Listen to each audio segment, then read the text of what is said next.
చుట్టూ వాళ్ళు ఢిల్లీలో వేళ్ళు ఇక్కడ క్యాబినెట్ మీటింగ్ ఉంటే ఢిల్లీలో అయితే తన కేసు తెలవకుండా కూడా బదనాం చేసే పరిస్థితి తీసుకొస్తుంది కౌశిక్ రెడ్డి గారు.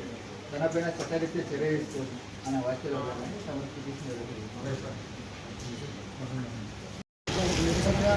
ఈరోజు వారిపై పట్టణ పోలీస్ స్టేషన్లో సిఐ గారికి ఒక ఫిర్యాదు ఇచ్చి అదేవిధంగా కౌశిక్ రెడ్డి గారి దిష్టిబొమ్మ దగ్గర చేయడం జరిగింది. కౌశిక్ రెడ్డి, నువ్వు ఒక శాసనసభ్యుని, ఈ చిల్లర మాటలు మానుకోవా?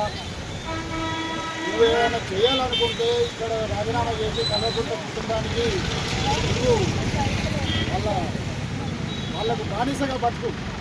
కానీ ఈ ప్రాంత ప్రజలు నువ్వు గెలిచి నిన్ను గెలిపించింది, ఈ ప్రాంత ప్రజలకు ఏదో చేద్దామని గెలిపించింది నిన్ను. కానీ ఈ గెలిచిన ఈ 18 నెలల్లో నువ్వు చేసింది ఏమీ లేదు. సీఎం చెట్లు ఇస్తే సీఎం బొమ్మలు తీసేసి స్టేట్ అయిపోయిన చెట్లు ఇచ్చినావు.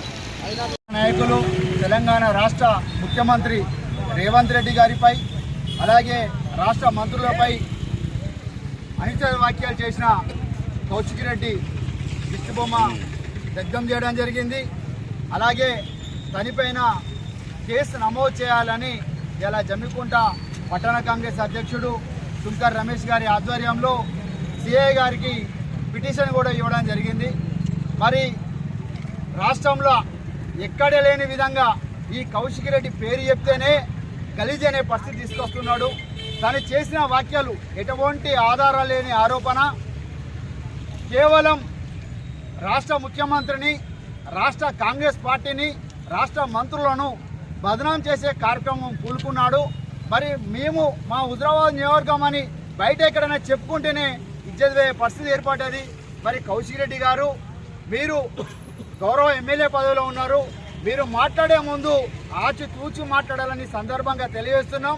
ఇలాగే అనుచిత వ్యాఖ్యలు చేస్తే కౌశిక్ రెడ్డిని మా హుజరాబాద్ నియోజకవర్గంలో తిరగనివ్వము, రాళ్లతో కొడదామని సందర్భంగా మేము తెలియజేస్తున్నాం. ఖబర్దార్ కౌశిక్ రెడ్డి, ఎనైనా నీ పద్ధతి మానుకో. ఓడిపోయిన మా ప్రణవ్ గ్రామాన తిరిగి ప్రజల సమస్యలు పట్టించుకుంటూ ఆడ నిధులు అవసరం అక్కడ నిధులు పెడుతున్నాడు. నువ్వు గెలిచిన ఎమ్మెల్యేవు ఈ ప్రాంతంలో ఉండకుండా కేవలం కేసీఆర్ కుటుంబానికి బానిసగా బతుకుతున్నావు. మీరు కేసీఆర్ మాటలు పట్టుకొని నీ అనుచిత వ్యాఖ్యలు చేస్తే ఇక్కడ ఊరుకునే వారు ఎవరూ లేరని సందర్భంగా తెలియజేస్తూ మరొకసారి కాంగ్రెస్ పార్టీ పైన కానీ, కాంగ్రెస్ ముఖ్యమంత్రి పైన కానీ, మంత్రుల పైన కానీ నీవు అనుచిత వ్యాఖ్యలు చేస్తే ఈ ప్రాంతంలో నిన్ను తిరగనీయమని సందర్భంగా తెలియజేస్తావు.